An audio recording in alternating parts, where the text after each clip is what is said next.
자, 이제 제7강 대손 충당금 및 대손금 조정 명세서를 하도록 하겠습니다.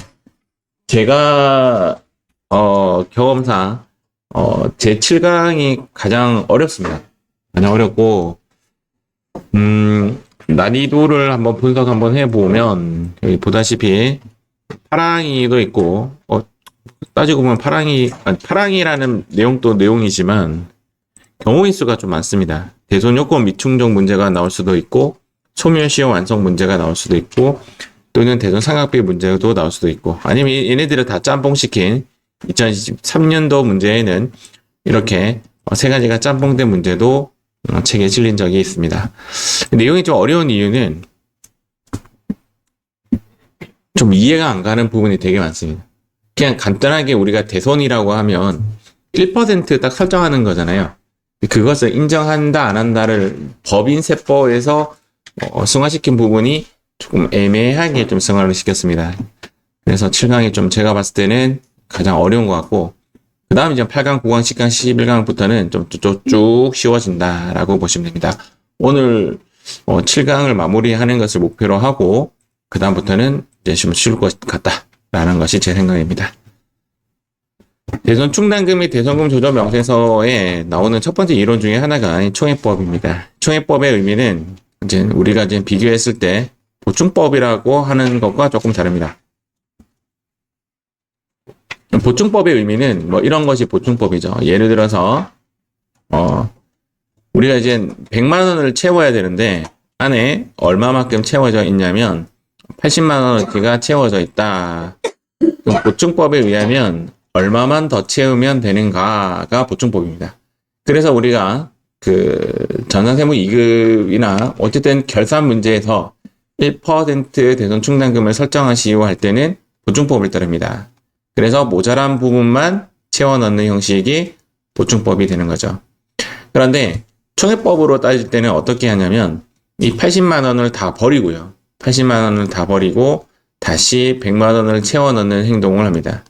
이것이 총회법입니다. 이렇게 되면 이제 어떤 현상이 일어나냐면 마이너스 80만 원이라는 것을 전기에 채워 넣었던 부분만큼을 다시 다 빼버리죠. 이것을 이제 표현상을 어떻게 하냐면 전기 유보 잔액을 모두 없애버린다라고 표현합니다.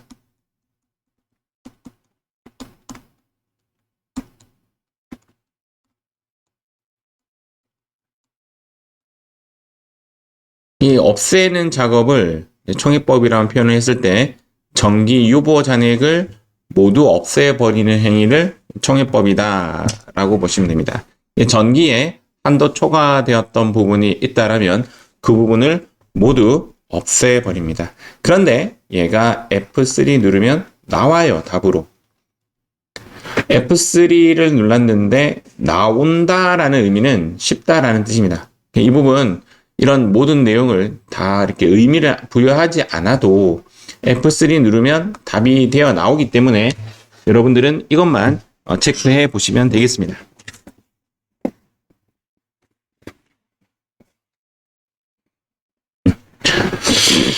자, 그래서 총회법의 의미를 다시 한번 부여하면요. 전기 유보 잔액을 모두 없애버리는 것이다. 이렇게 이해하시면 될 것이고 F3 누르면 나오기 때문에 크게 고민 안 하셔도 될 것 같습니다. 이렇게 총회법으로 되는 것이 우리가 배우는 것이 총 2개입니다. 한 개가 대손 충당금에 관련된 명세서를 입력하는데 총회법을 쓰고 또 한 개는 뭐냐면 재고자산 평가라는 부분이 있습니다. 재고자산 평가 조정 명세서인데 여기도 총회법을 씁니다. 그런데 재고자산 평가 조정 명세서에서는 F3 누르면 안 나와요. 그 부분이 차라리 여러분들이 어렵게 느끼는 부분이 오히려 이 부분이지 않을까 싶습니다. 다만 시험에 거의 나오지 않습니다. 총회법에 관련된 시험은 대손 충당금이 가장 많이 나온다라고 보시면 되고 이것에 대한 결과값은 전기 유보 잔액을 추인한다라고 보시면 됩니다. 내용이 조금 깁니다. 지금 PPT를 봐도 22페이지까지 있죠? 내용이 좀 길고 실기에서는 제가 어떻게 하라고 파트별로 일러드리도록 하겠습니다. 대손은 일단 결산 조정 사항입니다. 우리가 앞서 한번 설명을 드렸던 신고 조정 사항과 다른 이야기죠. 신고 조정 사항은 무조건 해야 되는 거죠. 무조건 해야 되는 건데 결산 조정 사항은 해도 되고 안 해도 된다라고 보시면 됩니다. 즉 결산서에 기록한 경우에 한해서 송금에 산입하는 것이다. 이 부분도 시험 칠 때는 별 의미가 없죠. 맞죠? 그런데 여기 말고 예외로 꼭 해야 되는 항목이 있습니다. 대손에서. 그게 뭐냐면 일단 우리 시험에 나오는 부분은 소멸시효 완성입니다. 소멸시효 완성이 되면 내가 결산서에 기록을 하지 않았더라도 무조건 경비 처리를 해줘야 돼요. 얘는 암기 항목입니다. 소멸시효 완성은 결산 조정 사항이 아니다라고 생각하시면 됩니다. 무조건 경비 처리해야 한다.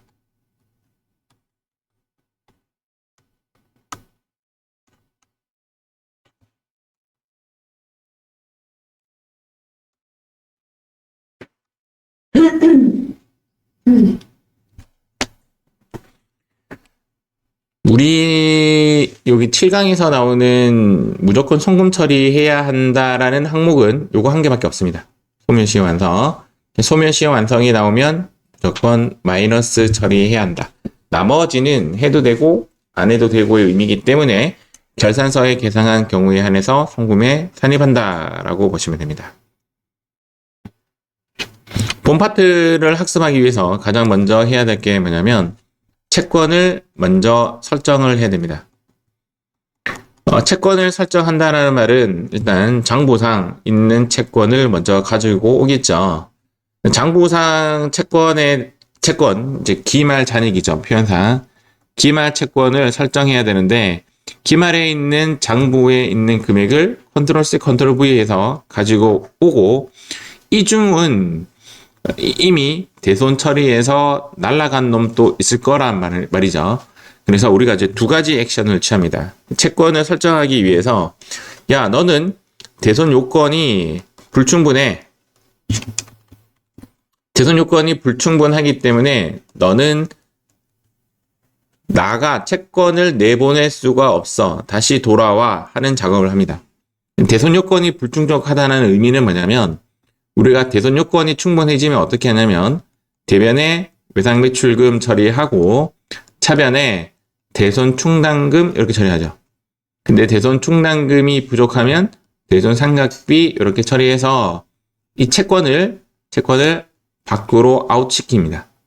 그런데 대손 요건이 불충분하다라는 거죠. 가장 대표적으로 대손 요건이 불충분한 경우가 뭐냐면 부도가 6개월이 지나야 되는데 6개월이 지나지 않았는데 이렇게 처리했다라는 거죠. 그럼 어떻게 해야 돼? 다시 채권에 인시킵니다. 즉 대손 요건 불충분한 친구는 플러스 시키는 작업을 하겠죠. 두 번째, 아까 봤다시피 소멸시효 완성된 채권이 있습니다. 소멸시효 완성이 된 채권은 야, 너 송금 처리해서 날아가야 돼. 밖으로 나가 하면서 얘를 제외시켜 버리겠죠. 이런 거는 마이너스 시켜버립니다.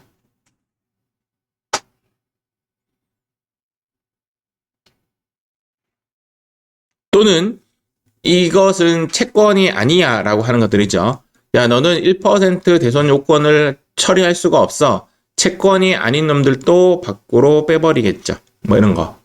그래서 결론은 뭐냐면 우리는 장부상 채권을 가지고 와서 플러스 시키는 놈이 있고 마이너스 시키는 놈이 있다라고 보시면 됩니다. 그게 바로 설정 대상 채권은 표현상 플러스 시키는 놈이고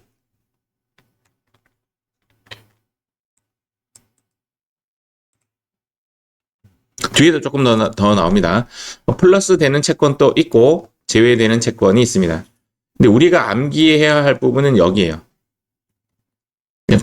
없애버리는 채권에 대해서 조금 암기를 하셔야 돼요.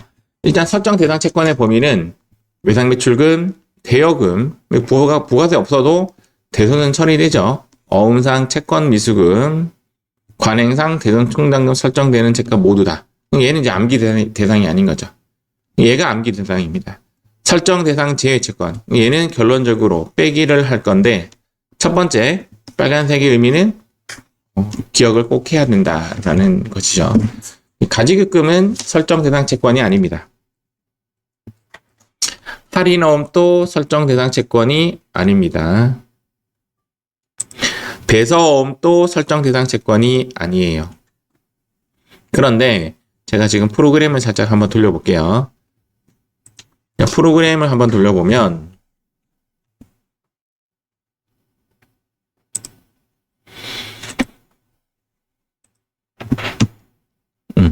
대손 충당금 및 대손금 조정 명세서에 여기가 빼기하는 채권입니다. 여기서 빼기를 합니다. 여기에 이제 숫자를 넣으면 빠지는데 여기를 보니까 뭐 이런 단어가 있네요. 잠시만요.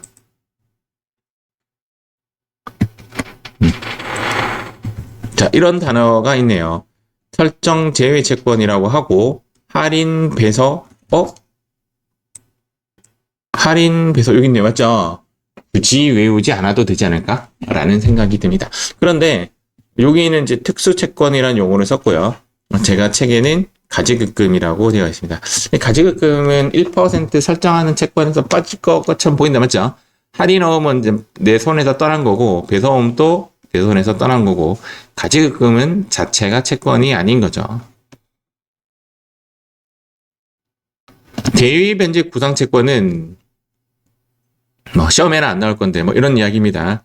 은행이 A에게 돈을 빌려줬는데 내가 B라고 할게요. 내라고 하지 말고 B가 이 흔히 말하는 보증을 서준 거죠. 보증의 의미는 A가 은행에게 돈을 갚지 않으면 B가 갚는 행위를 보증이라고 합니다. 그런데 결국 A가 돈을 갚지 않았습니다. 그러면 나는 B가 은행에게 돈을 갚았겠죠. 이것을 뭐라고 하냐면 대위 변제라고 합니다. 대신 갚아주었다라는 겁니다. 그러면 B는 A에게 돈을 받을 권리가 생기죠. 이것을 구상채권이라고 합니다. 대신 변제해줬으니 그것에 대해서 받을 권리를 대위변제 구상채권이라고 하는데 이 채권에 대해서는 1% 설정할 수가 없습니다. 즉 설정 대상에서 제외된다라는 뜻이죠. 시험에는 안 나옵니다. 부당행위 계산 부인 규정을 적용받는 채권, 왠지 채권에 안 들어갈 것 같지 않습니까? 맞죠? 대손세액 공제를 받았어요. 그래서 내가 그 부분에 대한 매출세액을 못 받았다 하더라도 내가 대손세액 공제를 받아버렸으면 그것도 대손하고는 상관이 없는 부분이 되겠죠. 다 시험에 안 나요. 시험에 안 나오고 외상매입금과 상계 처리하기로 한 채권의 의미는 A가 B에게 돈을 줘야 할 돈이 1,000원이고 받아야 할 돈이 1,000원이야. 그래서 서로 퉁치기로 했어. 그러면 당연히 외상매출금에서 빠지겠죠. 이것을 상계 처리하기로 한 채권이라고 표현합니다. 당연히 시험에는 나오지 않습니다. 우리는 설정 대상 지회 채권의 예를 암기하셔야 합니다. 만 프로그램에 나와 있습니다. 맞죠? 이해만 하고 넘어가고 보면 될 것 같고. 자, 가산항목 채권이라고 있고 감산항목 채권, 차감항목 채권이라고 되어 있는데 가산의 의미는 플러스죠. 아까 제가 기말 채권에 대해서 돌아오는 놈 중에 하나가 플러스 되는 놈 중에 하나가 대손이 부인된 채권이라고 했죠. 얘는 플러스 시키는 겁니다. 이거나 똑같은 말입니다. 세무 조정할 때 입금 산입된 채권이 바로 대손 부인된 거고 그거 자체를 송금 불산입된 외상매출금도 똑같은 말이에요. 똑같은 말을 단지 다르게 표현했을 뿐이다. 자, 차감 항목 채권을 아까 앞에서 제외시키는 채권이라고 해놓고는 얘는 왜 또 차감이라고 돌려놨니? 라고 표현하죠. 여기 보니까 소멸시효 완성된 채권이라고 아까 제가 암기하라고 했던 즉 신고조정 즉 무조건 해야 하는 항목으로 제가 이야기했던 부분이 소멸시효 완성이죠. 자, 다시 한번 프로그램 볼게요. 얘가 왜 암기해야 되냐면 프로그램상 제외되는 채권은 여기서 빠지죠. 이거 빠지는 거 한번 보여드릴게요. 내가 10,000원짜리 채권을 가지고 있는데 여기에 10,000원 되는 채권이 있는데 내가 제외를 시키려고 여기에 1,000원을 걸어 올게요. 자, 이렇게 걸면 얘값은 여러분들 예상과 같이 9,000원이 이렇게 딱 됩니다. 즉 여기는 빼기 항목이라고요. 이해가시죠? 그런데 소멸시효 완성은 여기서 안 빼고 여기서 뺍니다. 그럼 여기서 빼려면 어떻게 해야 돼요? 자, 아까 제가 1,000원 빼려고 여기에 1,000원 넣었잖아요. 이번에 1,000원을 뺄 거예요. 여기서. 여기서 넣을 때는 마이너스 1,000원 이렇게 놔야 됩니다. 소멸시효 완성이 약간 좀 특이해요. 소멸시효 완성은 대승금 부인 누계액 부분에 부인이 안 된 놈으로 설정 제외를 시킵니다. 그렇게 1,000원어치를 처리하면 되겠습니다. 요거 암기해 주시고 다음 페이지 가겠습니다.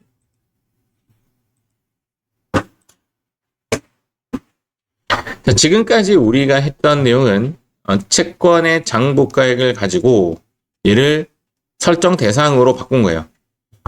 채권의 장부가액은 얘는 기초채권일까요? 기말채권일까요? 제가 말씀드렸지만 12월 31일 기준 기말채권이고 설정 대상의 의미는 플러스 할 놈들 플러스 시키고 마이너스 할 놈들 마이너스 시켜서 즉 플러스 대손 부인된 거 플러스 소멸시효 완성된 거 빼기 할인 배사양도 가지급금 빼고 채권을 만들었습니다.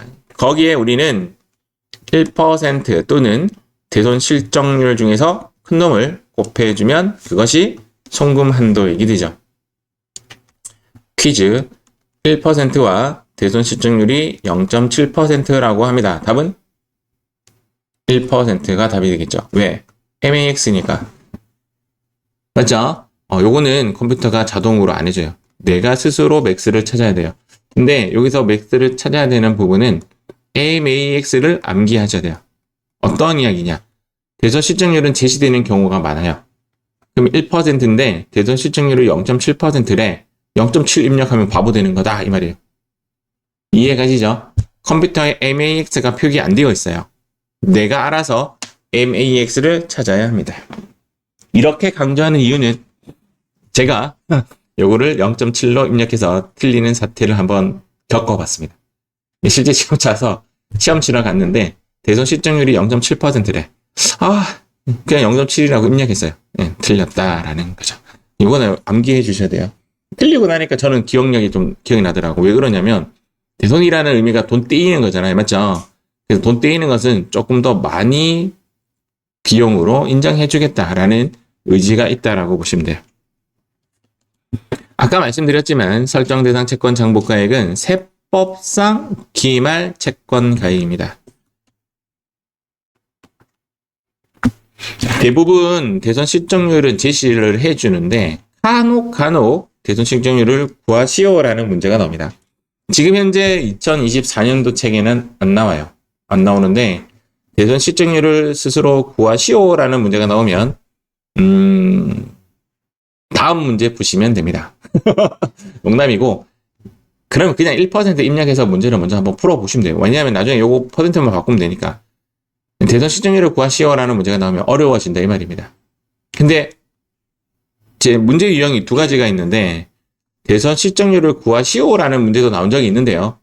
구하라는 말이 없는데도 불구하고 구해야 되는 문제가 나온 적이 있습니다.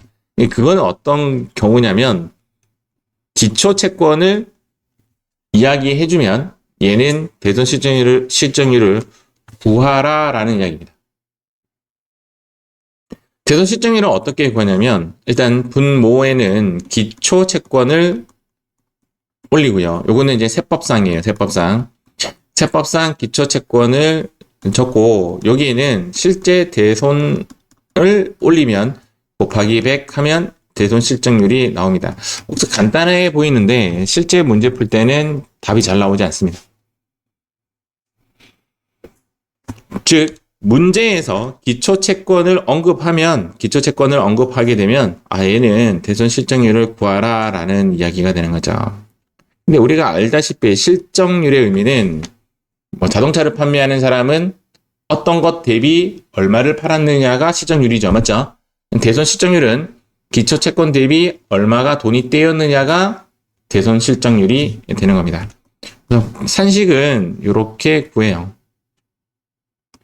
문제에서 기초채권을 이야기하는 것은 대손 실적률을 구하시오라는 이야기라는 거 기억하시면 되겠습니다. 그래서 송금 한도액이 정해지겠죠.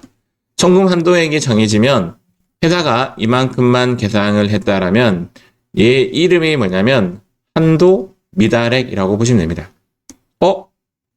그림 어디서 봤죠? 감가상각할 때 만들었던 이 그림을 제가 그대로 복사 붙이겠습니다. 근데 감가상각할 때는 한도 미달액이라는 용어를 쓰지 않고 신부족액이라는 용어를 썼죠. 한도 미달액에 대해서는 내가 결산 조정 사항이기 때문에 해도 되고 안 해도 되고 이기 때문에 아무 세무 조정을 하지 않습니다. 그런다. 한도를 초과한 부분에 대해서는 이 한도 초과한 부분은 송금 불산입 시켜버리겠죠. 송금 불산입 시킨다 해도 내년에는 총액법으로 인하여 무조건 다시 추인시켜서 원복시켜버립니다.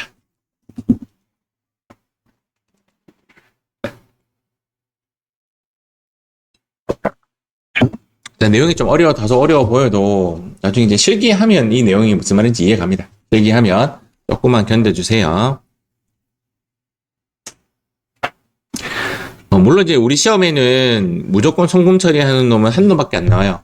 그게 뭐냐면 소멸시효 완성된 채권 요거 하나밖에 안 나와요. 소멸시효 완성된 채권이 나오면 보다시피 여기에 마이너스로 입력해서 직접 없애줍니다. 근데 그게 이제 우리 이론상으로는 이렇게 세 가지가 존재하는 거죠. 첫 번째 거 한번 읽어보면 민법, 상법, 어음법, 수표법. 제가 이걸 표현을 뭐라고 하냐면 법법에 의하여 소멸시효가 완성된 채권. 즉 법이 다 포기시켰다 이 말이죠. 두 번째, 채무자 회생 등의 법률에 따라 야, 니 돈 받지 마! 라고 확정된 채권을 회수불능으로 확정된 채권이라고 합니다. 민사소송법의 규정에 의하여 경매가 취소됐다. 경매가 취소됐다라는 말은 뭐냐면 경매를 해야만 그것이 돈으로 환산되고 돈을 받아가지고 그 돈을 흔히 말하는 채권자가 돈을 가지러 갈 수 있는 분위기가 생기는데 경매가 취소됐다라는 것은 그 돈으로 환산되지 않는다는 거죠. 받지 못해서 얘는 결론적으로 대손 처리해야 되는 것들이다라는 겁니다. 소멸시효 완성만 기억해도 무방할 것 같습니다. 해당 연도에 반드시 송금으로 산입해 주어야 합니다.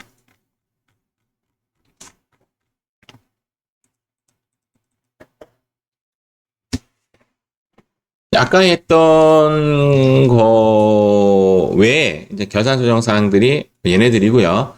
파산, 강제집행, 형집행, 사업폐지, 사업 사망, 실종, 행방불명, 부도 6개월 별표 해도 얘는 워낙 잘 나오기 때문에 여러분들이 어려워하지 않습니다. 부도 6개월이고 소액채권도 6개월입니다. 하나 기억해야 되는 것이 소액채권이 얼마예요? 30만 원이죠? 얘도 암기하셔야 합니다. 나중에 이제 여러분들이 기억하실 때 우리 중간예납 소액 부징수 아세요? 부가세도 소액 부징수가 있고 소득세도 소액 부징수가 있죠. 법인세도 있고. 중간예납은 얼마가 기준이에요? 전부 다? 50만 원입니다. 예전에 30이었는데 걔네들이 50만 원으로 바뀌었어요. 그래서 중간예납 소액 부징수는 다 50만 원이고요. 얘 소액 채권은 30만 원입니다. 알겠죠? 최근에 50만 원의 문제가 나온 적이 있어요. 50만 원은 대손금 범위에서 벗어납니다. 무조건 얼마가 돼야 돼? 소액채권은 30만 원이 되어야 합니다. 여기 보시면 여기 보시면 이렇게 대손 사유가 이렇게 떠요. 이렇게 뜹니다. 여기도 부도 6개월 되어 있다 맞죠? 소액채권 금방 30만 원 어디 입력해야 되겠어요? 7번에 입력하죠. 도전이라는 프로그램에는 여기 뭐라고 되어 있냐면 8번까지 되어 있어요. 8번까지. 8번까지 되어 있고 7번에 뭐라고 되어 있냐면 소액 채권이라 되어 있습니다. 거기도 소액 채권이라고 되어 있으므로 30만 원이라는 말을 안 해주고 있다고요. 그래서 여기는 30만 원이라는 것을 기억해 주셔야 합니다.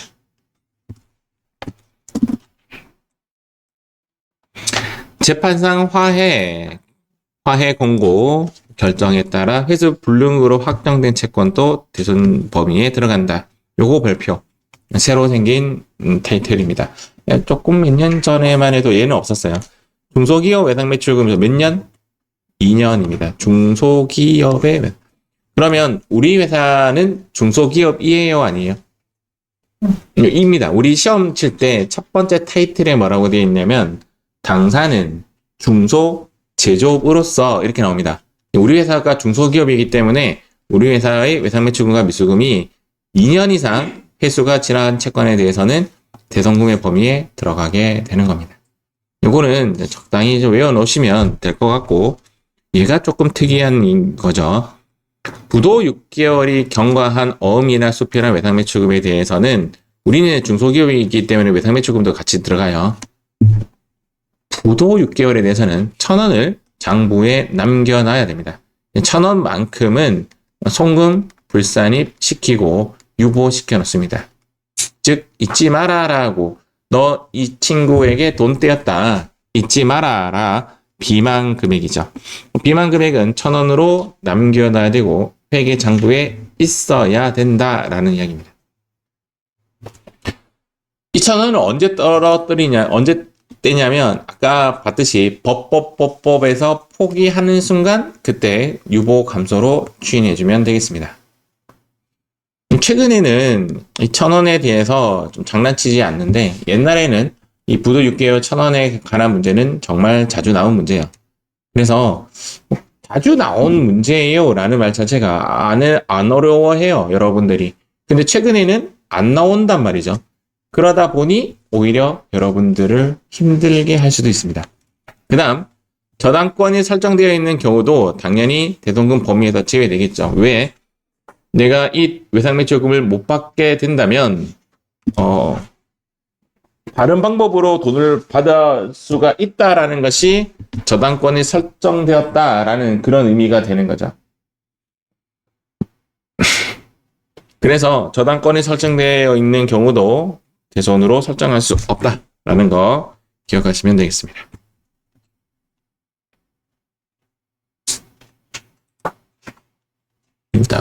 다 끝나갑니다. 부도 6개월 했던 이야기예요. 비만 금액으로 1,000원은 송금 불산입 한다. 나중에 소멸시효 등으로 완전히 못 받게 되는 경우에 추인하면 됩니다. 자, 이 부분은 생략하고요. 이 부분 사익 쪽이라서 생략하고 14페이지로 가도록 하겠습니다. 여기 이제 마지막 이론이에요. 여러분들 이제 실기하면서 제가 조금 더 설명해 드리도록 하겠습니다. 대손금이 인정되는 날, 그때 당연히 송금 산입하고 추인하면 되겠죠. 대손금 회수액, 뭐 이런 경우는 잘 없는데, 회수액이 속하는 날 다시 입금에 산입하면 됩니다. 이거는 뭐 당연한 거니까 그게 문제될 건 아닌 것 같아요. 우리 관련된 기출 문제를 푸는데, 관련된 문제가 이렇게 까망이랑 파랑이로 구분되어서 까망이를 먼저 한번 풀어보도록 하겠습니다. 357페이지 회사 코드는 5480으로 진입하겠습니다.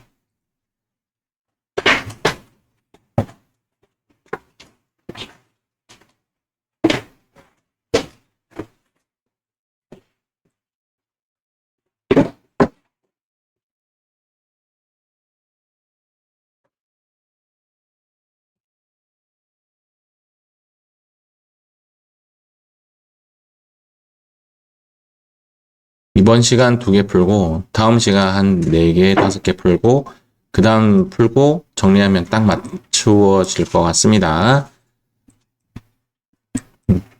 지금처럼 이제 우리가 이제 배운 게 제 1강부터 지금 제 7강까지인데 우리 지금 여기서 할 수 있는 거 이거 하나밖에 없죠. 우리 7강, 지금 7강 하고 있는데, 와, 1강부터 6강까지 하나도 안 나왔다는 거 아니에요. 맞죠? 자, 어쨌든, 대선 충당금 조정 명세서입니다. 자, 여기 부분을 해석하면서 제가 먼저 풀어볼게요.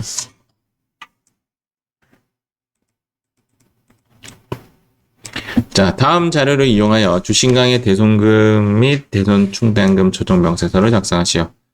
회계관리 기장 자료는 무시하고 아래 자료로 조정하시오. 자, 프로그램에 이제 켜보시면,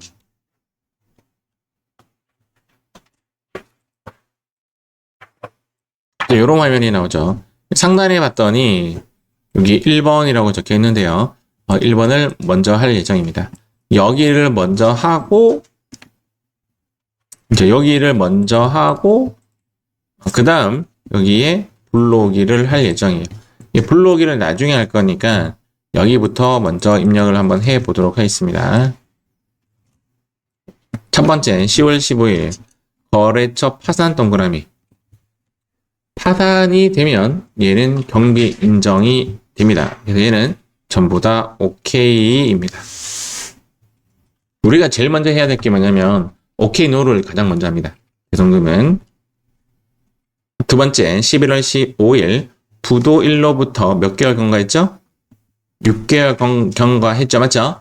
얘는 OK이긴 OK인데 NO도 하나 있습니다. NO를 송금 불산입 얼마? 1,000원만큼 비만 금액으로 유보 발생을 시켜 주어야 합니다. 자, 예전 문제 유형이에요. 얘는 이렇게 1,000원을 남기는 이런 문제는 아주 과거에는 자주 나왔던 유형입니다.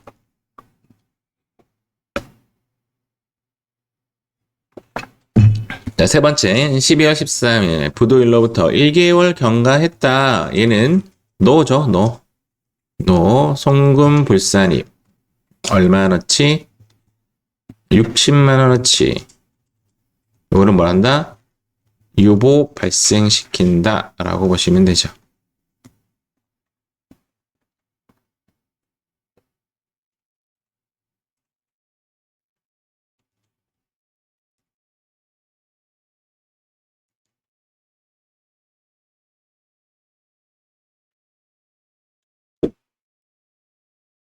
아까 처음에 이야기했던 기말 장부 채권에서 기말 장부가액에서 기말 장부 채권에서 얘네들 얼마나치?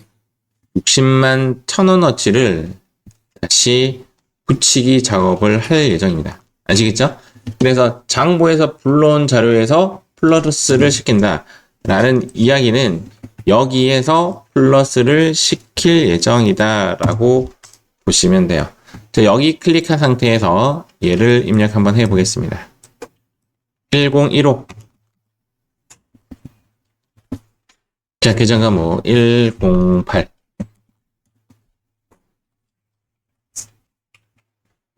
채권 내역은 거의 다 1번이겠죠. 맞죠? 미수금도 근데 가능하고 하니까 1번. 자, 대손 사유는 파산 1번 선택하면 되는데 만약에 여기 없으면 7번 선택하셔가지고 직접 입력하시면 됩니다. 1번. 자, 금액 100만원. 자, 여기까지 하고 잠깐 설명해 드리겠습니다. 지금까지 뭐 했냐면 얘를 한 거예요. 이렇게 한 거라고요. 이해갑니까? 이 작업에 했던 외상매출금을 기록한 거예요. 그러면 차변에는 어떻게 기록하죠? 대손 충당금이 있을 수도 있고 대손 상각비가 있을 수 있죠. 맞죠? 이렇게 되는데 대손 충당금과 상계 처리했으면 전부 다 여기에 넣으시면 되고요. 대손 상각비랑 상계 처리했으면 여기에 넣으시면 됩니다. 그런데 참고로 대부분의 문제는 여기랑 상계 처리했다라고 나와요. 대부분의 문제는.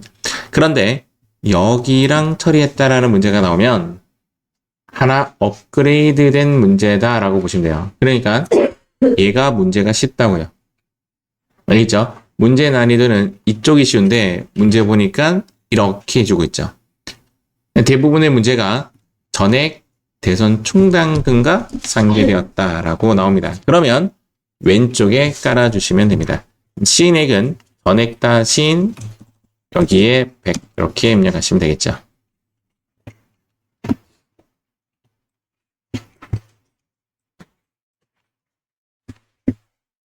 자, 여기까지 했어요. 크게 어렵지 않죠?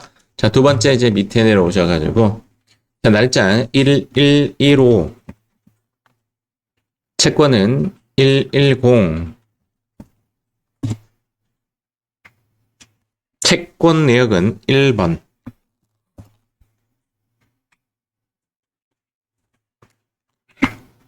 대손 사유는 5번 자, 금액은 1700 플러스 그런데 우리가 알다시피 부인액이 얼마죠? 1000원이죠. 얘를 먼저 입력하는 것이 조금 더 쉬워요. 1000원이라고 입력하면 옆에 1699 플러스죠. 맞죠?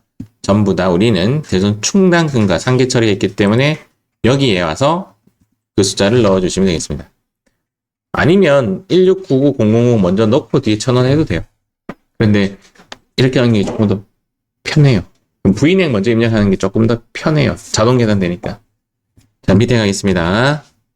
자, 세 번째. 1213. 그 다음 여기 뭐 넣어요? 110. 채권 내역은 몇 번? 1번. 대손 사유는 없죠? 부도 뭐 1개월 이런 게 없잖아요. 맞죠? 그러면 그냥 그대로 칩니다. 7번 굳이 안 누르셔도 돼요. 부도 뭐 1개월 이렇게 쳐도 되고 부도 6개월 미경과 이렇게 해도 돼요. 자, 금액은 60만 원입니다. 제가 뭐부터 입력하는 게 좋다고요? 부인액부터 입력하는 것이 좋다라고 했습니다. 부인액 단어니까 없어지네요.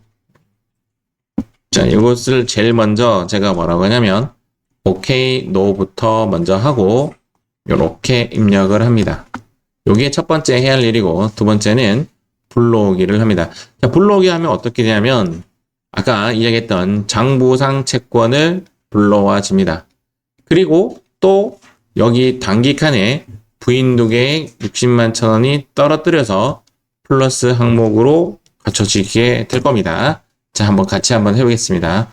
불러오기 누르시고 예스 쫙 들어와지는 것이 보이죠. 보다시피 이렇게 지금 들어와졌어요. 맞죠? 얘를 좀 정리 좀 할게요. 정리했더니 다음 페이지에 보니까 기말 외상 매출과 바드럼의 잔액은 1억 8천과 1억 1천이며 그럼 오케이 1억 8천과 야, 이 문제가 좀 잘못됐네요. 얘를 꽂힐게요. 1억 8천과 그 다음 바드럼은 1억 1천이고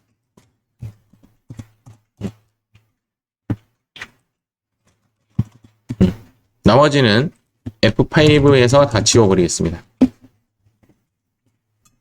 자, 지금까지 작업은요. 지금 요거 불러오기에서 안 불러진 회차는 아무 회차도 없어요. 전부 다 똑바로 불러와집니다. 알겠죠? 이 문제가 좀 잘못 만들어진 거고. 두 번째, 요 금액은 여기서 이제 들어와서 플러스 시켰어요. 이제 뭐 할 거다? 마이너스 시키겠습니다. 자, 문제 볼게요. 4번에 보시니까 바드럼에는 이만큼이 저당권이 설정된 채권이라 되어 있죠. 저당권이 설정된 채권은 뭔다? 제외시킨다. 그래서 바드럼의 이 칸에 들어가서 제외시키십시오. 466010000. 자, 이렇게 제외를 시킵니다.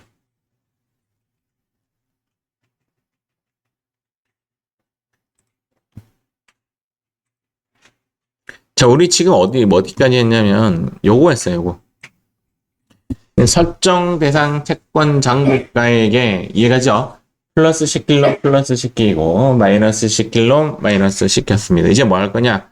얘를 할 예정이에요. 그러면 얘를 알아야 되죠? 근데 문제에 봤더니 대손 실적률을 몇 프로로 가정한다?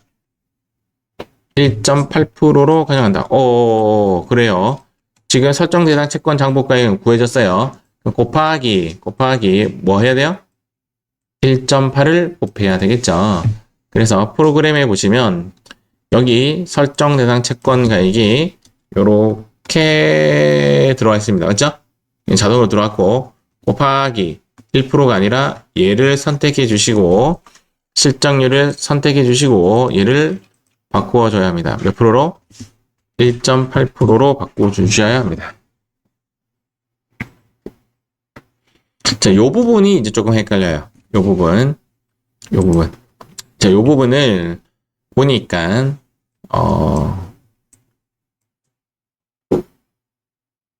요게 사실은 좀 문제가 조금 불성실합니다. 불성실. 요거를 제가 조금 설명해 드릴게요. 요게 아마 여기 뜨는지 한번 볼게요. 자, 요거 한번 보면서 제가 설명하겠습니다. 여러분들이 시험 칠 때 요거 보는 방법이 있으면 좀 보는 것도 괜찮아요. 외상 및조금과 받으러에 대손 총당금을 받더니 얘가 지금 기초입니다. 자, 2초가 550만 원이 있다. 맞죠? 그 다음 기말에 추가 설정하였다라는 말은 단기 증가를 의미하는 거죠.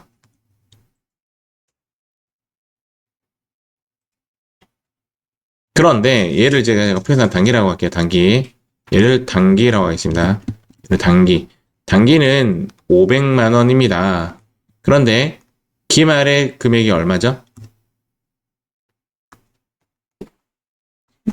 720만 원 이내 되네요.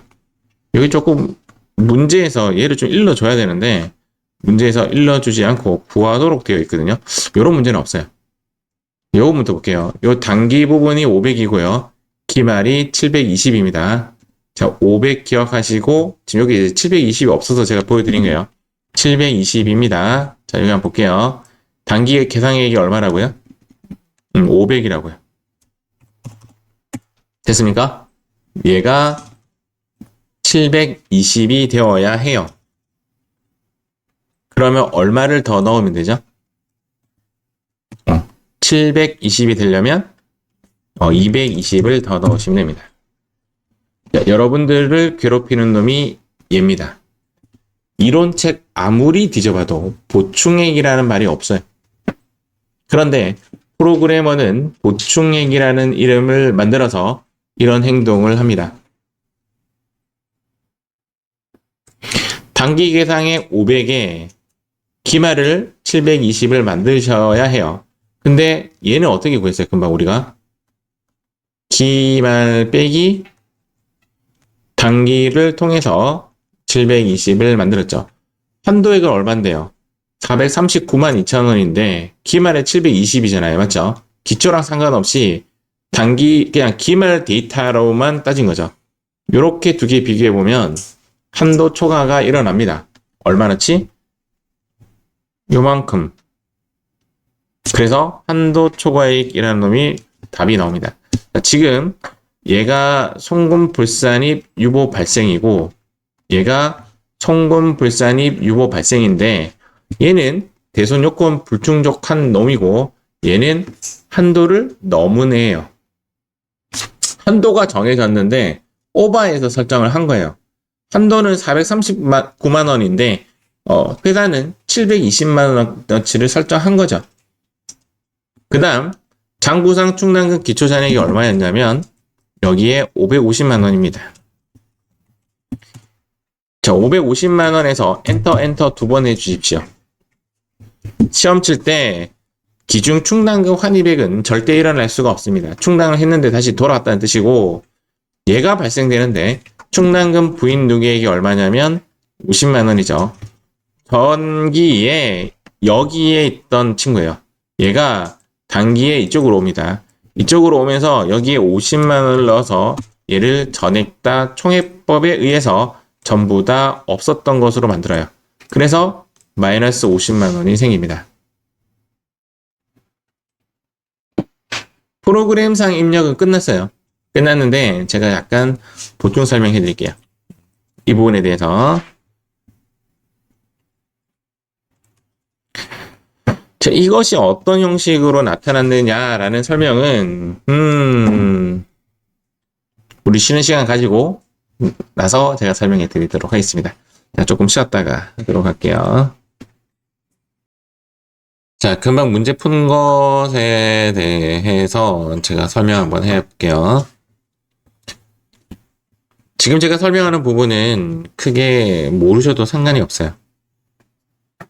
이제 어떤 식으로 이제 구조를 가지고 이제 프로그램화 되어 있는지를 설명해 드리겠습니다. 일단 대손충당금이라는 부분인데, 대손충당금은 자산이긴 자산이지만 마이너스 자산으로 유명하죠. 그래서 플러스 항목이 여기에 있게 되는 겁니다. 대손충당금의 기초금액이 얼마였냐면 550만 원이었죠. 저 550만 원인데, 잠시만요. 이게 350만 원이지.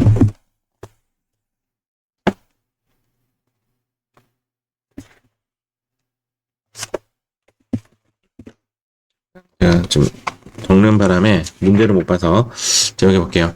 기초충당금 550만 원에 이제 어떤 것이 머물러져 있냐면 전기 자본금과 적립금 조정 명세서에 대손충당금 부인액이 있죠. 자, 이 부분에 대해서는 저번에 송금 불산입 되었기 때문에 이번에는 송금 산입시켜버리고 50만 원에 대해서 추인을 해버리고 이렇게 추인을 해버리고 550만 원을 다시 원복시킵니다. 이 550만 원을 통해서 우리는 세 가지 대손을 처리하죠. 첫 번째는 10월 15일 날 매상매출금 파산 100만 원을 처리하죠.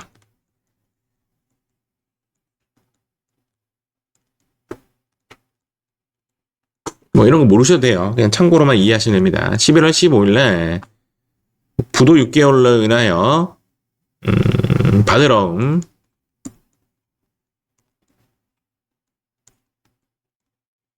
170만 원을 대손 처리하죠.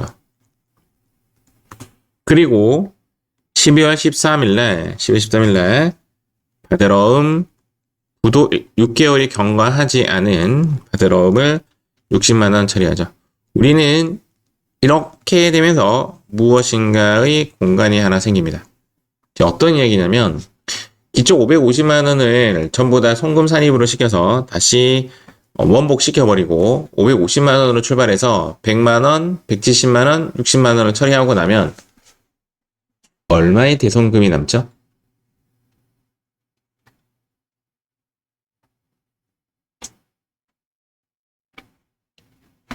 계산기 두드려 보시면 아마 220만 원의 대손충당금이 남을 겁니다. 그래서 220만 원을 이렇게 살짝 남겨놓고 그 다음 여기서 우리는 60만 1,000원 부분에 대해서 송금 불산입 시키죠. 유무 발생 이렇게 처리합니다. 그리고 단기 부분에 대해서 대손을 설정합니다. 얼마를 설정하냐면 500만 원을 설정하죠. 그러면서 무엇이 생기냐면 기말에 720만 원의 대손충당금이 생기게 되는 거죠. 차변과 대변을 비교했을 때 여기에 얼마의 공간이 생기냐면 220만 원의 공간이 생기게 됩니다. 위에 부분과 아래 부분을 따로 분석하게 되면 위에 부분과 아래 부분을 따로 설명하게 되면 이상한 220만 원이 생기게 되죠. 얘를 우리는 무엇이라고 하냐면 보충액이라고 합니다.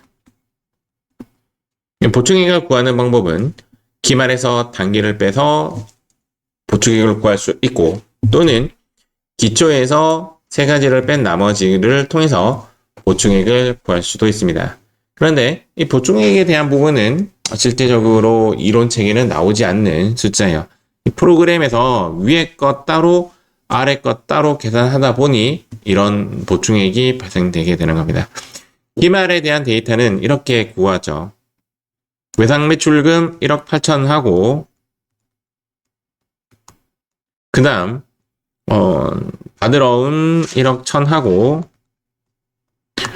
그 다음 대손 부인된 60만 1,000원 하고 이렇게 다 더해가지고 여기에 MAX 1%와 대손 실적률 1.8%를 이렇게 계산을 하게 되면 1.8%가 많기 때문에 아마 계산기를 두드리게 되면 제가 잠깐 결과물 보고 설명해 드릴게요.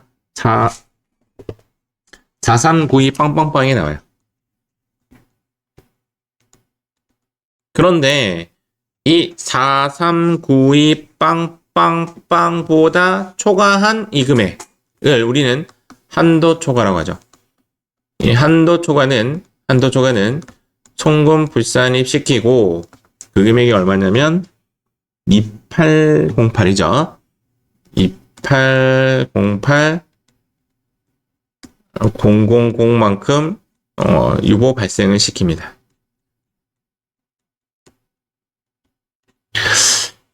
이 금액은 나중에 이쪽으로 가서 다시 추인을 할 예정이에요. 어쨌든 이번 문제의 정답은 이것이 정답이고요. 정답. 또 이것이 정답이죠. 정답. 또 이것이 정답이죠. 이렇게 정답. 이렇게 정답이 세 가지가 통상적으로 나옵니다. 근데 이 문제 풀 때 다른 것은 시키는 대로 입력하면 답이 나와요. 그런데 문제에서 결코 말해주지 않는 숫자가 뭐냐? 보충액입니다. 그래서 저는 약간 그런 생각해요. 이 문제는 보충액을 구할 줄 알아야 되는 문제이다 라고 생각이 듭니다. 여러분들 지금 프로그램 입력하신 거 있죠? 거기에 F3 눌러보세요. 그러면 이거 딱 세 가지가 뜹니다. 세 가지 구조는 얘랑 얘인 거죠.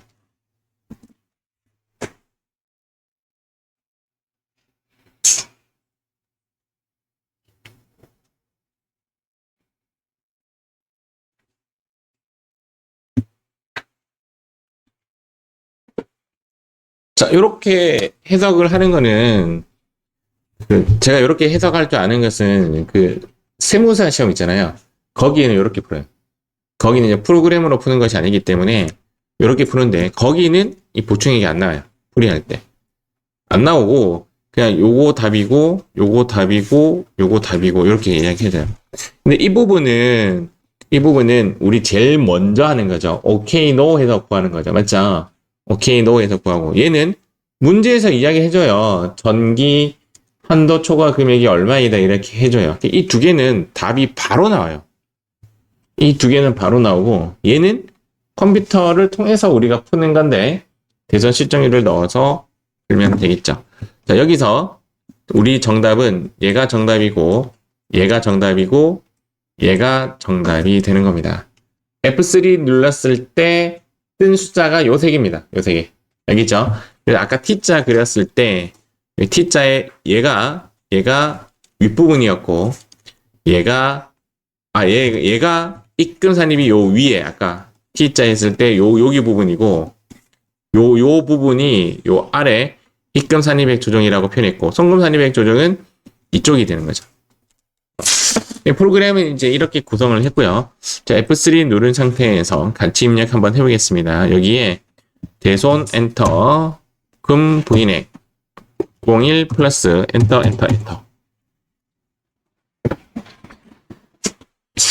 자, 두 번째는 대손 충당금 한도라고 할게요. 한도 엔터 2808 플러스 엔터.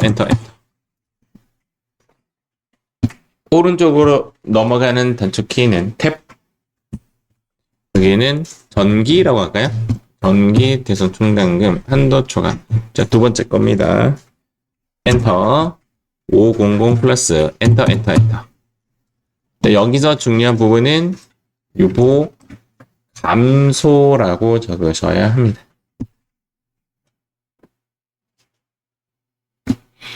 아직 어안이 벙벙한데 문제 패턴을 보시면 아주 쉽습니다. 이제 한번 보도록 하겠습니다. 자, 이번에는 여기 376페이지 세팅할게요. 자, 문제 풀어보겠습니다. 지금 여기서 우리가 가장 먼저 해야 될 게 뭐냐면 오케이, 노를 해야 돼요. 여기서 이제 답이 하나 나오고요. 또 하나는 여기 보시 문제가 더 있나? 뒤에 하나 더 있네요. 두 번째 정답은 요거죠.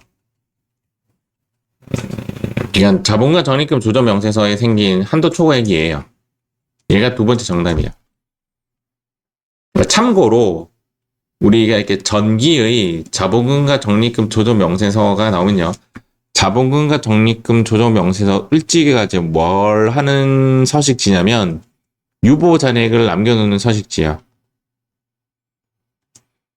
유보 잔액을 남겨놓는 서식지를 자본금 적립금 조정 명세서라고 하는데 문제에서 이렇게 전기라는 말이 나오면 대다수 전기 문제예요.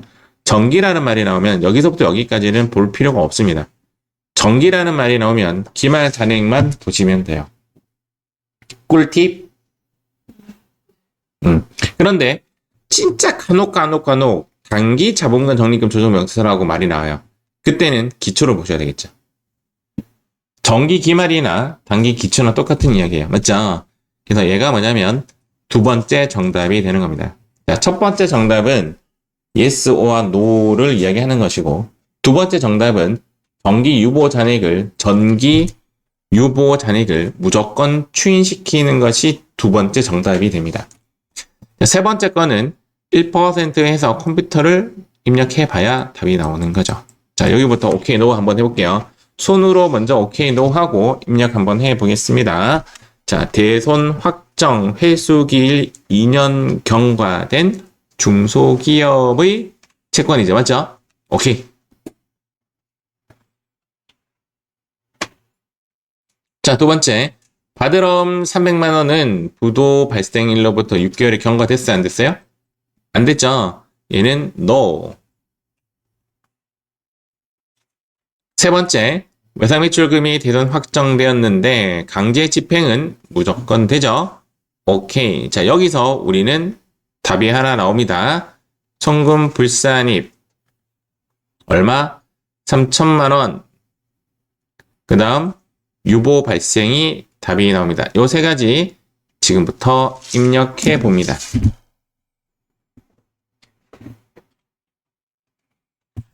자, 이 부분 어떻게 입력하는지 보여드리겠습니다. 대손 충당금 및 대손금 조정 명세서를 열고 요 세 가지를 여기에 입력합니다. 0122108 엔터 1번. 대손 사유가 회수기 2년 경과가 없지 않습니까? 맞죠? 여기 지금 새로 생긴 법이라서 없는 거거든요. 회수기일 2년 경과. 또한 시험 칠 때 모르겠어. 그러면 그냥 이렇게 그냥 그대로 입력해도 절대 틀렸다라고 하지 않습니다. 2,500만 원.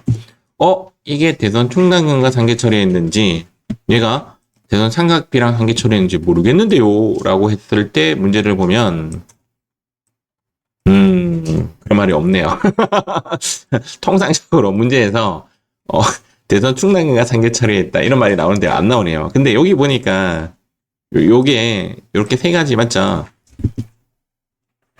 맞죠? 충당금과 상계 처리한 게 맞네. 의심가면 어떻게 해야 돼요? 이게 충당금이면 여기고 상각비면 여기인데 대부분의 문제가 충당금이라고 했고 상각비 문제가 나오면 약간 어려울 수 있다고요. 그런데 의심가면 1월 22일자 가보시면 돼요. 예를 들어서 회계 전표에 일반 전표 가서 1월 22일자로 이렇게 들어가 보시면 없네요.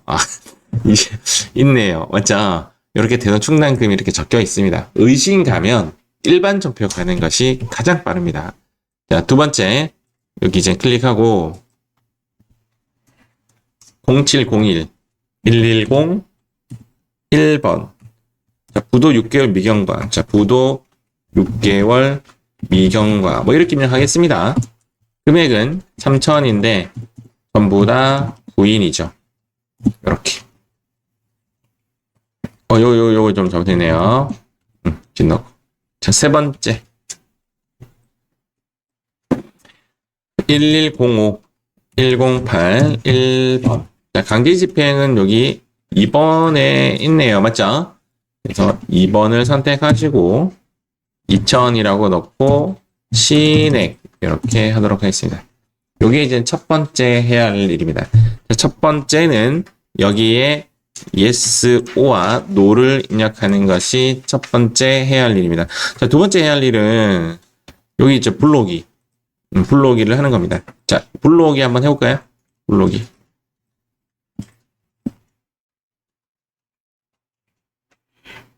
블록에 했을 때 이제 팁인데, 이렇게 딱 클릭했을 때 여기 색깔 변하는 데 있거든요. 이거 색깔이 이렇게 변하죠, 맞죠? 여기가 불러지는 겁니다, 여기가. 블록이 하면, 얘가 이제 세법상 채권이 아니고요. 얘가 이제, 뭐죠? 장부상 채권가액이에요. 그래서 얘를 이제 고쳐줘야 되는데, 여기 있는 3천만 원 여기 떨어졌어요. 얘가 이제 우리 첫 번째 세무 조정이 됐고, 두 번째는 여기 채권이 있는데 뭐라고 하죠? 단기말이 이제 기말입니다. 기말 채권 잔액을 이제 입력하는 건데 문제 보니까 두 개 되어 있네. 맞죠? 얘는 이제 지워야 돼요, 안 지워야 돼요? 뭐 없어서 상관없을 것 같은데 깔끔하게 지우겠습니다. 자, 그러면 현재 우리 문제에서 채권에 플러스 시키고 그 다음 마이너스 시키는 건데 언급이 없지 않습니까? 맞죠? 끝. 그래서 여기서 이제 얘가 이제 들어간 금액이 얘인데 얘가 여기로 빨려 들어갔습니다. 두 번째 뭐 해야 돼요? 얘를 해야 돼요. 문제를 보니까 뒤에 뭐라고 되어 있냐면 1%. 그래서 얘는 건드리지 않도록 하겠습니다. 여기 클릭. 자, 여기에 메모 한번 해볼게요. 요렇게 아까 그림 그리면 요렇게 자른 거거든요. 자, 요렇게 잘랐을 때 제가 아까 여기 빈 공간 하나 생기죠, 여기에. 맞죠? 아래 것만 봤을 때 얘가 3,700이고 얘가 3,000이면 얘가 이제 얼마 비는 거죠? 700만 원이 비는 겁니다. 얘를 제가 뭐라고 했다? 보충액이라고 했고, 보충액은 단연코 문제에서 절대 제시해 주지 않는 숫자예요. 내가 구해야 돼요. 가장 구하기 쉬운 방법은 위의 라인보다는 아래 라인으로 구하는 게 조금 더 쉽습니다. 맞죠? 기말 빼기 단기. 그러면 거기 위에 프로그램에 단기 설정액에 3,000을 입력합니다. 그리고 얼마를 넣어서 그 끝에 금액을 3,700을 만들어요. 얼마를 넣어야 돼요? 700을 만드셔야 합니다.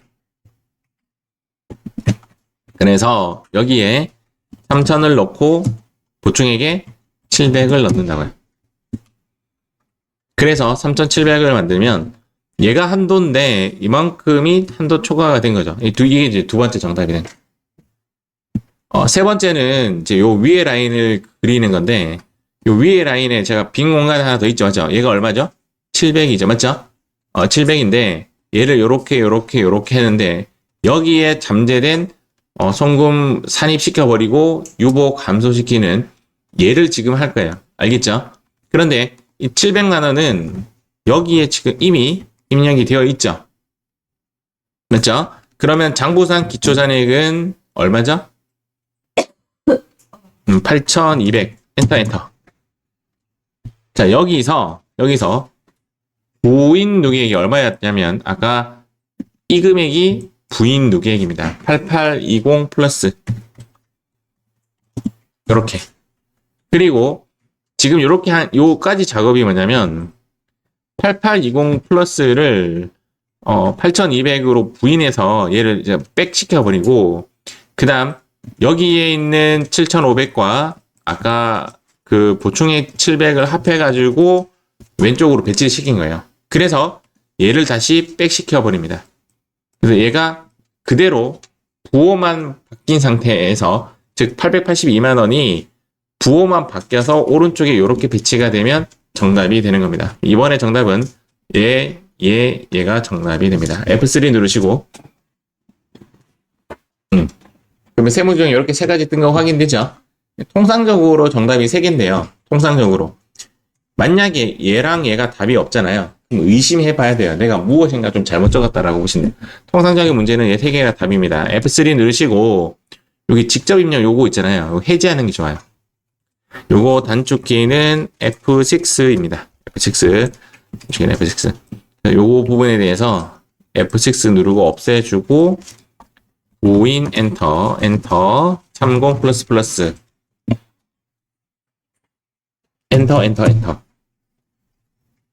이번에 한도 11245 플러스 엔터 자, 오른쪽 전기 얘는 유보 감소로 떠야 돼요. 밑에 거 두 번째 거죠. 8820 플러스 엔터 엔터 엔터. 그럼 항상 감소가 되어 있는지 확인하고 입력해 주시면 되겠습니다.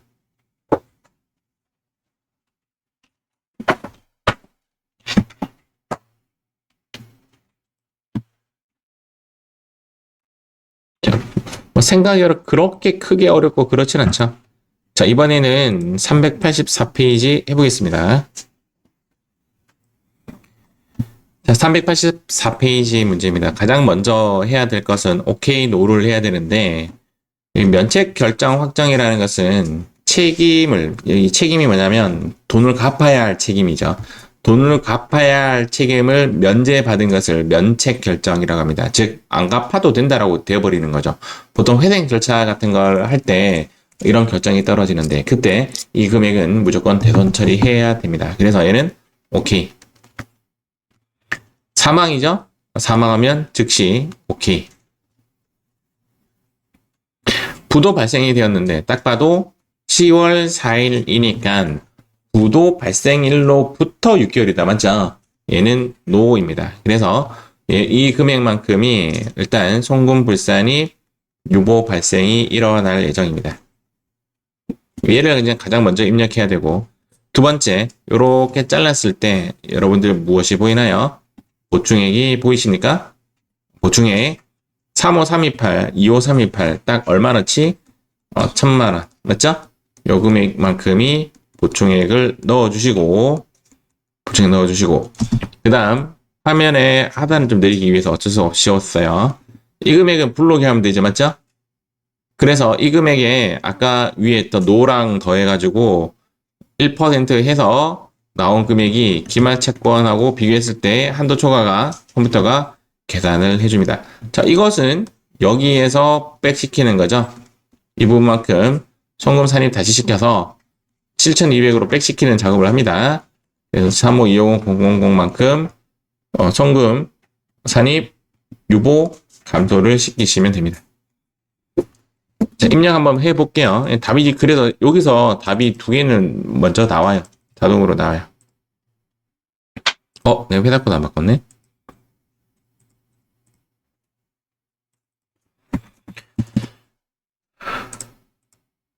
대도충난금 열어가지고 세 가지 입력하겠습니다. 0110108 채권 내역 1번. 저기에 면책 결정이라는 말이 없다. 맞죠? 이럴 때는 그냥 입력해 주시면 됩니다. 금액은 2,200만 원이고 이거야 고민했다. 맞죠? 제가. 그런데 문제에서 전액 대손 충당금과 상계 처리함 이렇게 많이 나와요. 문제에서.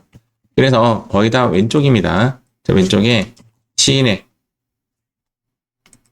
이렇게 넣어줍니다. 자, 두 번째 0408 대여금이네요. F2 누르고 대여. 단기예요, 장기예요? 어떻게 아셨어요? 맞아요. 밑에 적혀 있습니다. 저는 사실 밑에 못 봤어요. 처음에 볼 때. 저는 어떻게 했다? 일반 적표 같습니다. 모르면 일반 적표 다 했습니다. 그래서 0408 이렇게 들어가 보면 이렇게 장기 대여금이라고 나옵니다. 밑에 나옵니다. 맞아요. 밑에. 여기 나오죠? 여기 장기 대여. 그래서 어쨌든 장기 대여금 대여금이니까 3번으로 가야 되겠네요. 기타 채권. 대선 사유는 여기 사망이 3번에 있네요. 3번. 1500 전부 다 인정. 자, 밑에 1004 110 1번 부도 6개월 발생 안 됐어요. 그래서 부도 6개월 미경과 이렇게 강제로 입력하도록 하겠습니다. 금액은 2,500만 원인데 전액 다 부인액이 되는 거죠. 자, 여기서 정답이 하나 나오고요. 자, 두 번째 불러오기를 하겠습니다. 그리고 나서 여기에 있는 채권이 불러와졌는지 확인을 해보니 쓸데없는 단기 대여금이 하나 떡하니 들어왔다. 맞죠? 얘를 삭제시켜 주도록 하겠습니다. 자, 여기 있는 숫자가 이렇게 들어왔는 거 확인되었고요. 그 다음 이렇게 해서 됐고 얘가 이렇게 갖고, 오케이. 실적률 문제에서 1%로 가정했고, 맞죠? 그 다음, 입력하는 자료가 단기 계상액이 25328,000. 그 다음, 보충액은 1,000만원. 자, 여기서 한도 초과액 두 번째 답이 나왔습니다. 세 번째, 충당금 기초잔액 72++ 엔터, 엔터, 엔터. 자, 부인 노기액은 여기 1,325만원 엔터 했을 때, 엔터 딱 했을 때, 여기에 숫자 넣을 일은 절대 없어요. 환입액은 나온 적이 없어요. 기중 충당금 환입액이든 기말의 환입액이든 나온 적이 없어요. 알겠죠? 없고, 여기 있는 1,325만원이 마이너스 1,325만원이 되면 정답이 됩니다.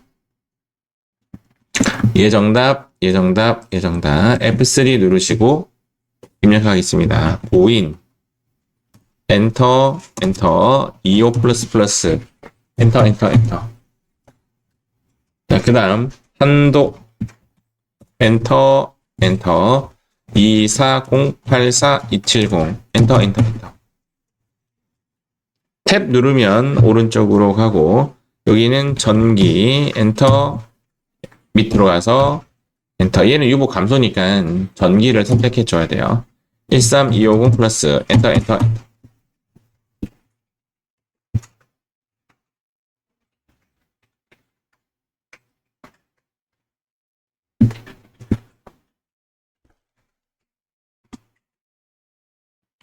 자, 이번에는 여기 있는 492페이지 문제 풀어보겠습니다.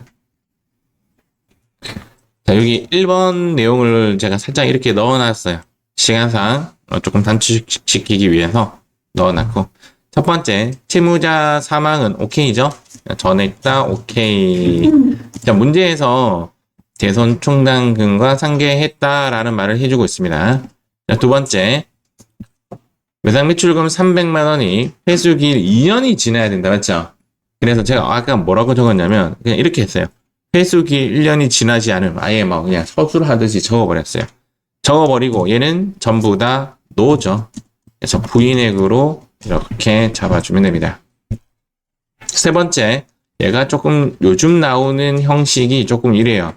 2천만원이 이제 6개월이 지났는데, 상계 처리해서 대손으로 날려버린 돈은 1,000원을 제외하고 날렸네요. 그 말은 외상매출금이 아직 1,000원이 남아있는 겁니다. 이해가시죠? 얘는 부도 6개월이 지난 거지만 비만 금액으로 1,000원을 남겨놓을 필요가 없습니다. 전액 다 인정해 주시면 됩니다. 얘가 2천만원 중에서 1,000원이 대손 처리 안 한 부분이기 때문에 19999 플러스 잡아주시고 전부 다 시인액 잡아주시면 되겠습니다. 자, 여기 1,000원을 따로 빼놓지 않는다는 거 요거 기억하세요. 요즘 나오는 시험 트렌드가 이렇게 나옵니다. 자, 그래서 두 번째 여기 보면 불러오기 하는 거죠. 자, 불러오기 하고 자, 여기 확인하겠습니다. 여기 보니까 오 똑같네요. 130, 130, 1005, 1005 동일합니다. 자, 세 번째 단기 계상액 여기죠. 얘가 단기 계상액이죠. 그래서 1,500만원 넣고 보충액은 기말과 단기 설정액 부분을 뺀 부분이다 라고 했죠. 그래서 54001000 빼기 단기 설정액 1500000을 빼면 이 숫자가 나옵니다. 39001 플러스네요. 보니까 여기에 넣도록 하겠습니다. 꼭 이렇게 넣고 나서 여기 있는 이제 숫자가 기말 숫자를 나타내느냐를 한번 확인해 주시면 되겠습니다. 그 다음 장부상 충당금 기초잔액은 10이죠. 102 플러스 엔터. 자, 환입액은 문제에서 나온 적이 없습니다. 충당금 부인 노기액은 전기라는 단어랑 자본금과 적립금 조정 명세서라는 글자가 나왔을 때 이 부분을 다 무시하시고 얘만 보시면 되죠. 얘가 전기 유보 잔액이라는 뜻입니다. 그러니까 1,000만원 넣으면 됩니다. 여기 1,000만 원 넣었을 때 여기에 마이너스 1,000만 원 딱 뜨면 기분 좋게 맞았다 라고 생각하시면 돼요. 마이너스 1,000만 원 뜨네요. 맞죠? 정답은 얘가 정답이고, 아잉? 얘가 정답이고, 얘가 정답이고, 얘가 정답이 됩니다. F3 누르고 마무리하겠습니다. 여기 누르고 오인 엔터 엔터. 자, 300 한도 엔터 엔터. 39966 플러스. 자, 오른쪽에 탭 누르고 넘어가서 번기라고 하시고 대손 충당금 한도 초과 1,000만 원 따다당. 이렇게 하면 정답이 되는 겁니다. 크게 어렵진 않죠? 할만하다라는 생각이 조금 듭니다. 우리가 좀 쉬었다가 요 파랭이 문제를 한번 해보도록 하겠습니다. 제가 시간이 조금 모자라네요. 파랭이는 문제가 옵션이 걸린 문제다라고 보시면 돼요. 크게 어려운 게 아니라 옵션이 하나 정도 걸려 있습니다. 자, 쉬었다 하도록 하겠습니다. 이번에는 여기 대손 요건 미충족이라는 문제가 보이시죠? 여기 보니까 대손 요건 미충족, 대손 요건 미충족, 대손 요건 미충족 하나만 풀어내면 다 풀어집니다. 이번에는 일단 370페이지 문제를 한번 풀어보도록 하겠습니다. 자, 풀어보겠습니다.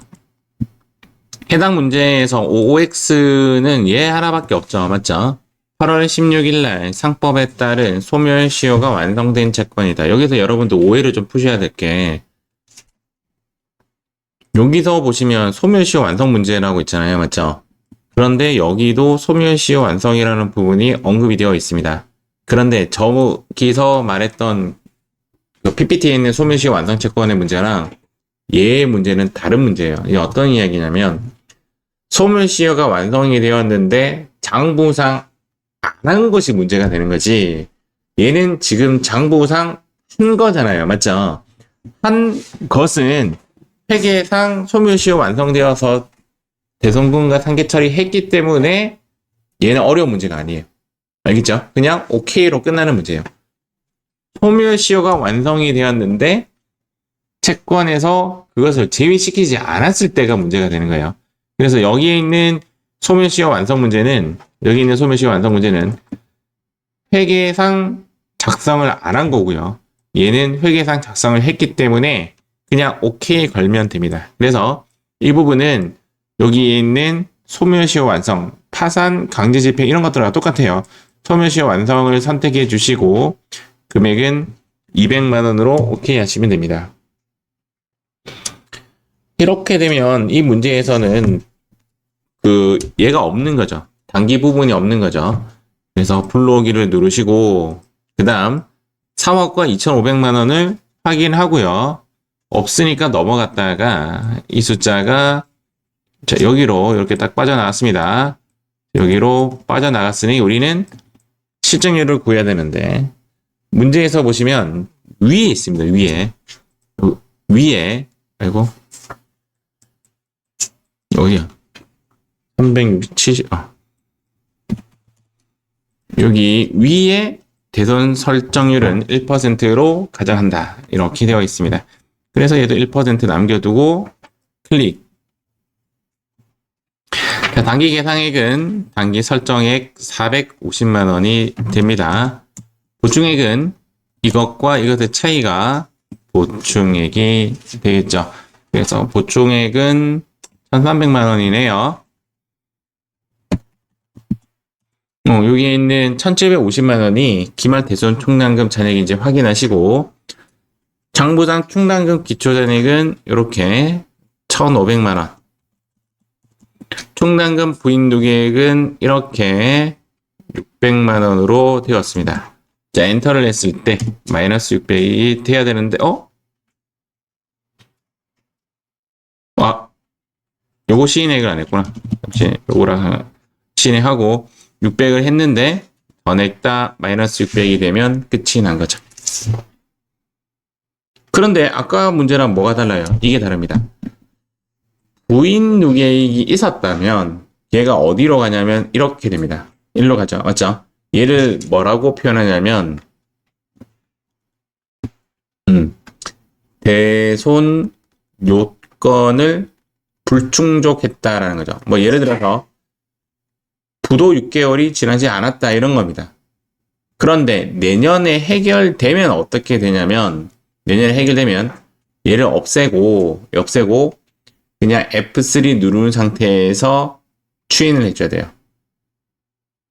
액션만 본다면 얘가 해결됐대요. 그러면 얘가 작년에 여기 적혔겠죠. 올해 적힌 애들 입장에서는 내년에 되었을 때 내년의 입장에서는 하나도 입력을 하지 않고 F3 누르고 여기에 넣어줘야 돼요. 이제 송금 산입 시켜줘야 돼요.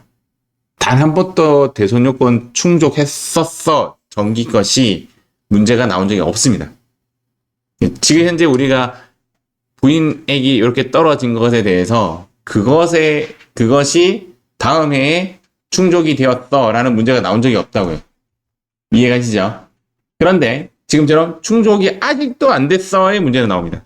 그게 얘입니다. 전기 이전에 대손 처리한 외상 매출금에 대한 대손 요건에 아직도 미충족으로 인하여 유보 금액 잔액이 있다라고 나옵니다. 그러면 그 돈이 700만 원은 그때 여기에 적혔던 놈인데 아직도 충족하지 않았다라고 하면 여기로 옮기면 끝입니다. 그러면 외상 매출금에 대한 이 부분에 대해서 700 이렇게 입력하고 엔터 치면 끝이에요. 주의할 점은 절대 세무 조정이 없습니다. 알겠죠? 왜냐하면 이미 여기에 있을 때 세무 조정 했잖아요. 맞죠? 했던 애기 때문에 이쪽으로 넘어간다고 해서 세무 조정을 다시 하지 않습니다.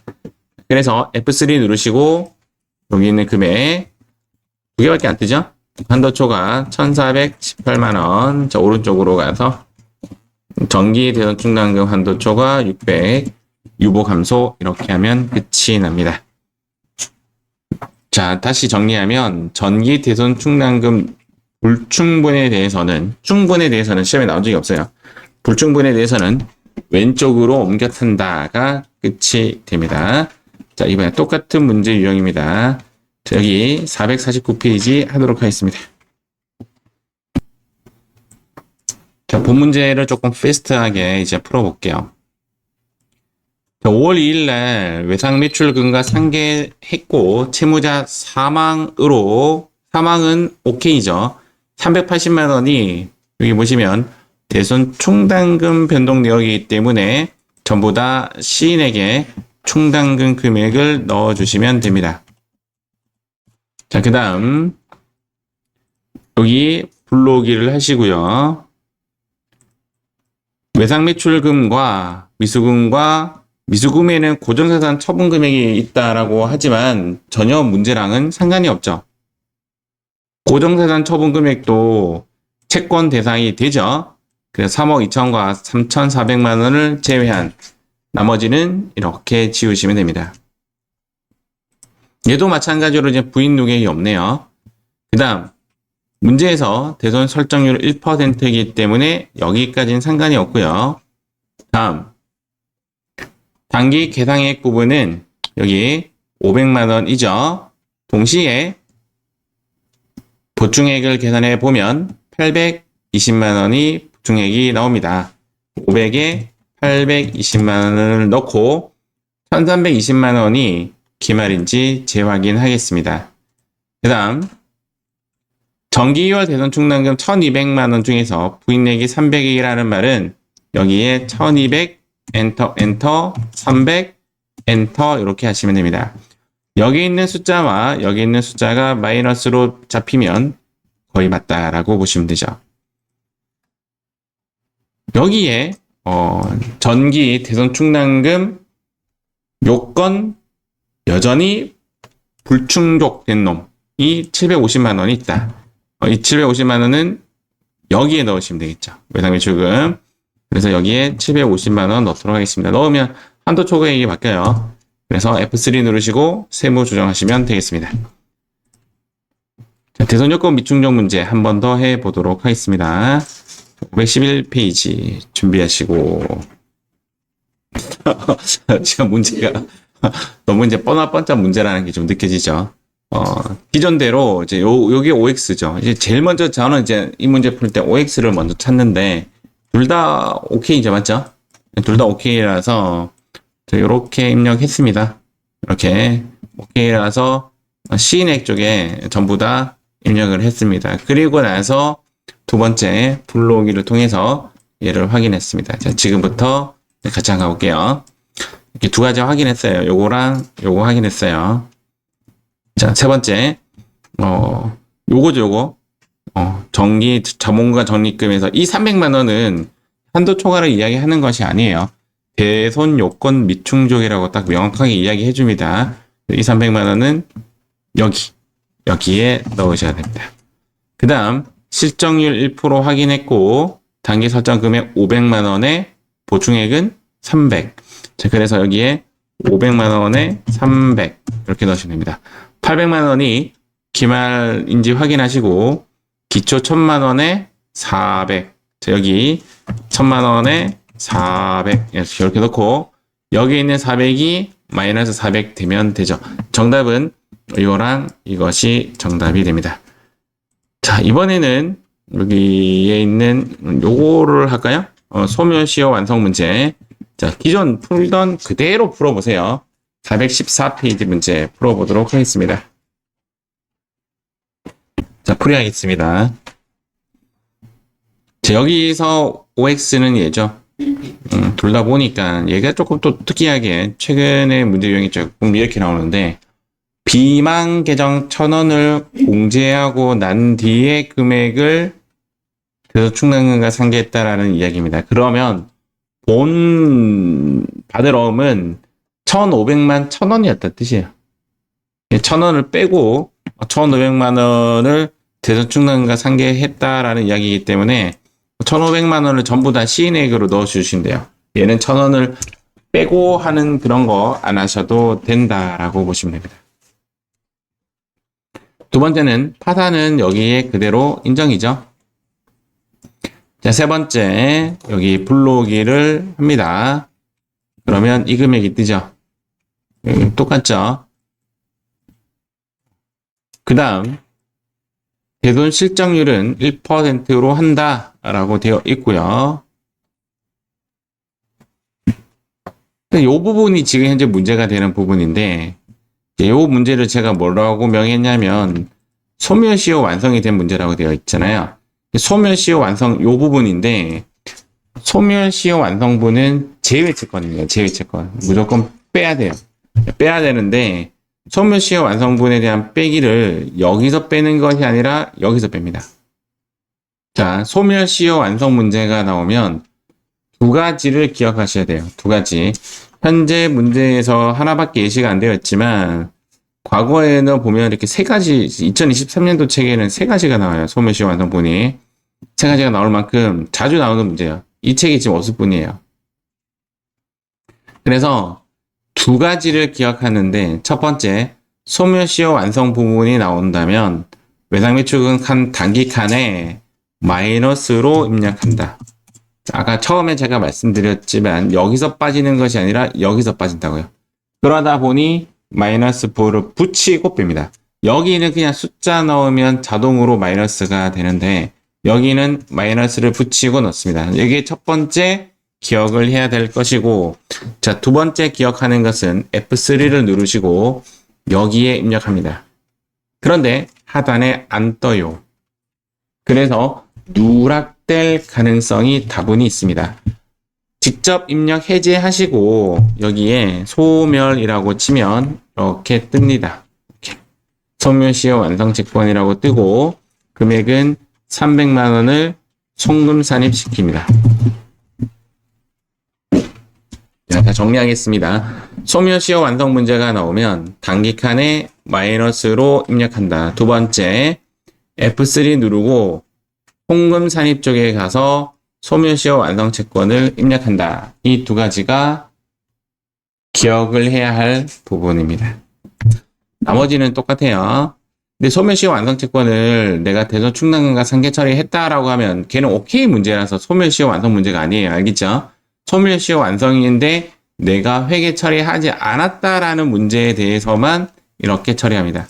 두 번째, 할인어음은 받을 어음에 대한 할인어음은 제외채권은 맞죠? 그렇지만 할인어음은 여기에 나오죠. 할인이라고. 맞죠? 그래서 여기 칸에 넣습니다. 할인어음을 여기 넣을 때는 여기는 마이너스가 자동으로 되기 때문에 마이너스 부호를 붙이지 않은 채 300을 넣고요.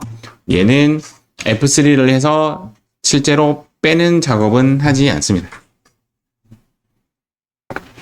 얘는 이제 세무 조정을 통해서 송금 산입 시켜야 되는 부분이고, 얘는 그냥 할인어음은 그냥 빠져나가는 거죠.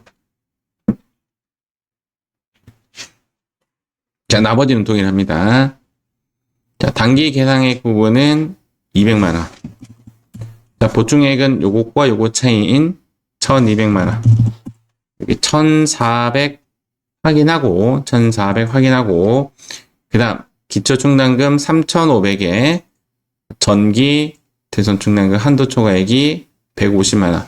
3500에 150만원 했을 때, 여기에 있는 150만원과 오른쪽에 있는 마이너스 150만원 확인하시고, 정답은 이렇게, 두 가지랑 여기 있던 단기 소멸시효 완성까지 이렇게 세 가지가 정답이 되겠죠. 그렇죠? 이렇게 세 가지가 정답이 됩니다. 자, 이번에는 요거 한번 풀어볼게요. 자, 제가 표현을 대손삼각비라고 했습니다. 여러분들이 풀던 그대로 풀어야 에러를 일으킬 겁니다. 그대로 풀면 어떤 에러를 느낄 거에 될 것입니다. 자, 10초 후에 시작하도록 하겠습니다. 자, 본 문제를 이제 원래 있던 그대로 입력을 해봤죠. 제가 조금 간단하게 설명해 드리면, 두 가지는 얘는 OK이고 얘는 부도 6개월 발생한 부분으로서 1000원 부인액 넣어야 되죠. 맞죠? 1000원 부인액 넣어서 처리를 하고 불러오기를 누릅니다. 불러오기 누르면 요 1000원이 이렇게 딱 떨어지고, 여기 외상매출금에 대한 채권에 대해서는 여기에 있고, 부가가치세 매출세액이 포함된 것이 당연하기 때문에 이 부분은 고민할 필요가 없죠. 원래 외상매출금 안에 부가세 예수금이 들어가 있습니다. 이 부분은 고민할 필요가 없고요. 그래서 그대로 간 상태에서 대손율은 1%라고 문제에서 이야기해줬고요. 자, 그 다음 단기 계상액이 850만 원인데 기말도 850만 원인 거 보니 보충액이 없습니다. 그리고 기초가 300이고, 이제 지금부터입니다. 기초가 300이고 전기 부인액 120만 원이 있기 때문에 그냥 여기에 120만 원 넣으면 끝이 날 거라고 생각하고 넣었더니 여기에 마이너스 120이 안 떠요. 이렇게. 자, 여기에 120인데 마이너스 120이 안 뜨죠. 왜 그렇지 했더니 이 부분이 문제가 있는 겁니다. 즉, 이 문제가 본 문제는 대손 충당금과 상계했다라는 말이 없어요. 이 부분이. 그래서 좀 봤더니 단기 상계한 금액 300인데 실제적으로는 500이 처리가 되어 있죠. 이 어떻게 되는 일이지? 제가 모를 때는 어디 찾아가라? 일반전표 찾아가라. 그래서 일반전표 가서 1월 23일 날 갔더니 대손 충당금과 상계됐는데, 그러면 6월 10일 찾아볼까? 6월 10일 찾아보니 대손 상각비가 200이 걸려있네요. 맞죠? 진동 잠깐만 좀 없애주시기 바랍니다. 그래서 여기 충당금과 상계한 거는 200이고요. 1000원 여기서 걸어도 상관없는데 통상 부인해서 겁니다. 상각비도 여기에 거는 거죠. 이렇게 걸면 됩니다. 그래서 여기를 고쳤더니 이렇게 마이너스 120이 뜨는 것이 보입니다.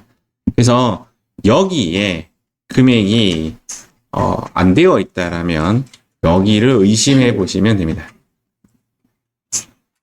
나머지는 똑같아요. 나머지 정답은 다 똑같고, 제가 요거 하나만 더 확인 한번 해볼게요. 570회씨. 여기에 보시면 여기 부인에게 1000원이 되어 있는 것이 확인하죠. 여기 잡혀 있죠. 맞죠? 이게 왜 여기에 잡힌 이유가 원래 이제 충당금 먼저 상계하고 상각비를 처리하기 때문에 부인은 이제 삼각비에서 준 것 같은데, 이거를 여기에 넣어야 된다, 아니면 여기 넣어도 된다라는 말은 제가 명확하게 못 드리겠어요. 어떤 해설책이 없기 때문에. 그런데, 충당금 먼저 처리하고 삼각비를 나중에 처리하기 때문에, 부인액은 여기에 넣는 것이 맞다라고 봐요. 그런데, 여기에 1,000원 넣는다고 해서 정답이 달라지진 않습니다. 알겠죠? 여기 있는 부인액과 여기 있는 부인액이 합쳐져서 여기로 떨어지는 모습이에요. 그런데 일단 답에는 여기 나와 있으니까 여러분도 혹시 이렇게 시험이 나오면 삼각비 쪽으로 마이너스를 입력해 주시기 바랍니다. 나머지는 이제 그림 부분이고요. 요거 빈칸 부분만 마무리 한번 지어 볼게요. 페이지 18페이지입니다.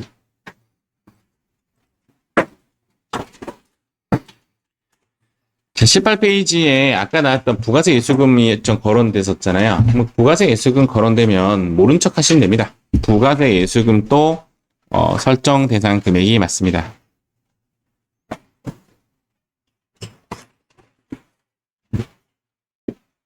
단기 대손 부인 금액은 그냥 부인으로 처리가 되고요. 부도 6개월은 1,000원을 제외시키고요. 정기 2월 한도 초과액 부분에 대해서는 당연히 청금 산입 유보 감소를 처리합니다. 이 부분은 이제 어려운 부분이 아니고 요거만 조금 체크하시기 바랍니다. 설정 대상 금액 이다입니다. 이다. 이렇게 이다에 체크하시면 됩니다.